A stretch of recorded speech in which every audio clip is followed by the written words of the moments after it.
Hi, everybody, it's Carrie, and I'd like to welcome you to the second installment of Wine versus Wine. Each episode, I'm going to review two wines, one that I know fairly well and one that a friend has recommended to me. This episode, I'm going to do kosher wines, and I'm not Jewish, but I wanted to do this episode for a couple of reasons. First off, I went to an Israeli wine tasting a couple years ago and was really knocked out by some of the wines that I had there. And then last weekend, I went to a kosher wine tasting at the Wine House, which is my favorite place to buy wine in Los Angeles. And I came across some really good stuff there as well. Now, the other reason that I wanted to do this one on kosher wines is that the Jewish holiday of Passover is coming up. Did some research into this. Passover commemorates the freeing of the Israelites as slaves in Egypt. And this is commemorated and the story retold during a service called a seder, which is part dinner, part ritual. Seder has many traditional foods, but at several points during the Seder, wine is supposed to be drunk. And so any religion that incorporates wine is A-OK in my book. Anyway, let's get started here. One thing I found out when I went to this tasting last week is that there are different types of kosher wines according to certain religious strictures. Namely, there are wines called mavushal and there are non-mavushal wines. Now, mavushal wines came about because in ancient times, pagans used to use wine sometimes to offer tribute to their gods, often pouring out a glass onto the ground. The rabbis wanted to make sure that Jews would never drink any wines associated with this type of idolatry, so they created mavushal wines, which could be handled by non-Jews but still considered kosher.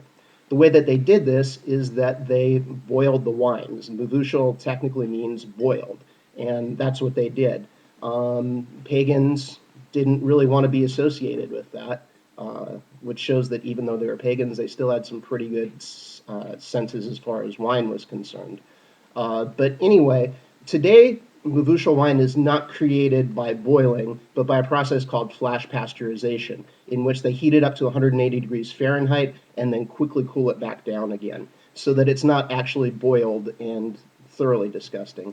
Now, I tasted some of these mavushal wines, and I have to admit that they were really just kind of flat and dead tasting. And I don't know why anyone would ever boil wine. I mean, I respect your religious traditions, but in my book, this is kind of a hate crime against wine. So I apologize for that, but let's move on. The one wine that I did find that I really liked a lot is from Galil Mountain Winery. So let me hold this up so you can see it. Oh, it's reversed, lovely. And this is an interesting wine. It's essentially half Shiraz, or Shiraz we call it here in the United States, and half Cabernet. So I've already poured myself a little glass of this. I'm going to go ahead and go through the wine process. Again, I'm an amateur when it comes to wine, so I'm not going to give you any big fancy terms. Just going to tell you what I see about it and what I taste. So I'm going to swirl it around a little bit. So that's got some good kind of dark berry fruit on the nose there, the odor. So getting a little bit of the earthiness out of it as well, which you often get with the Shiraz / Syrah grape. Now I'm going to taste it.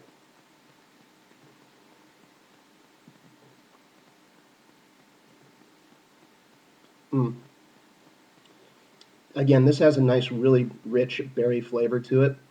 And it also has a little bit of herbalness to it, which could probably be attributed to the Cabernet. And again, the earthiness is also very much a characteristic of the Syrah.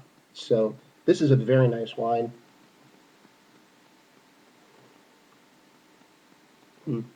Again, it's inexpensive. You can get it for under $20.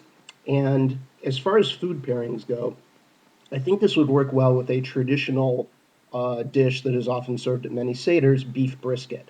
The smokiness and the richness of the berries should play off nicely against the tender meat of the brisket. So once again, this is the Shiraz Cabernet mix from Galil Mountain Winery. So I'm going to finish the rest of it off here.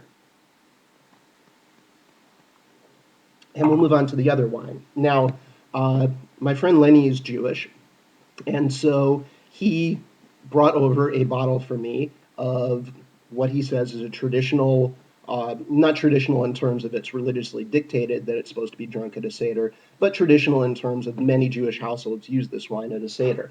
And so I'm going to pull it out of here. It is Manischewitz. All right, Manischewitz for those of you. So I'm looking at, well, first off, the bottle is kind of small. This is not a 750 milliliter. Oh, it is a 750 milliliter. Okay, just a different looking type of bottle. Forgive me. One other thing you'll notice too is that it has a screw cap on it. Now, if you come across wines with screw caps on them, that's not an indication of poor quality anymore. There are many good wines out there that are meant to be drunk earlier rather than later, and if it has a screw cap on it, don't necessarily worry about it. Use other criteria to judge the wine than the screw cap. So on the front, this says American Concord Grape. I don't really know about using Concord grapes to make wine. That's not really something you see that often. So anyway, I'm gonna go open it up and try a little bit of it.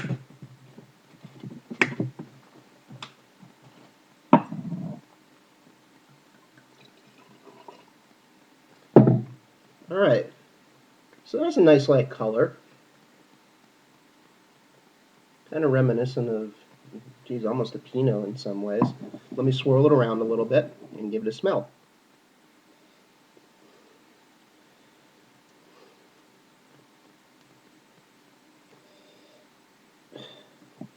Okay, that smells like a Concord grape, specifically Concord grape jelly. I'm thinking Welch's, maybe? Smucker's? Hard to remember. Okay, let me go ahead and take a sip of it.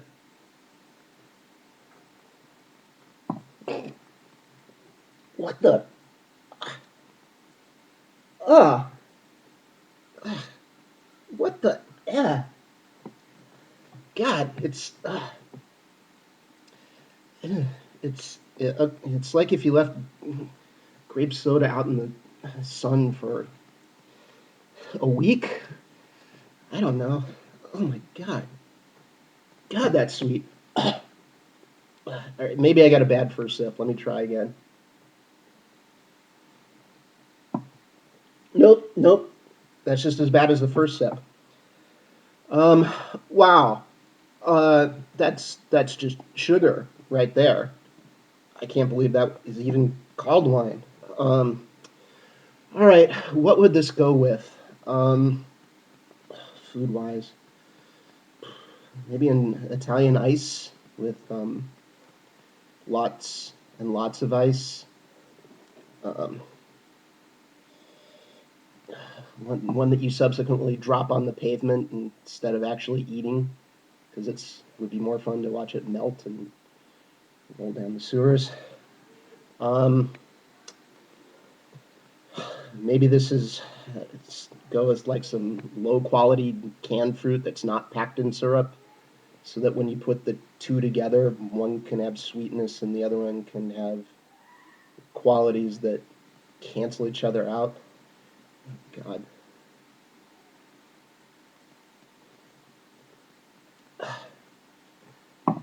Jesus Christ, Lenny, you really fucking drink this? You drink glasses of this at a seder? Holy shit. All right, well, I have to go ahead and change my evite to Lenny's family's Passover seder from yes to no. But I hope this has been informative to you, and for those of you who are of the Jewish faith, happy Passover.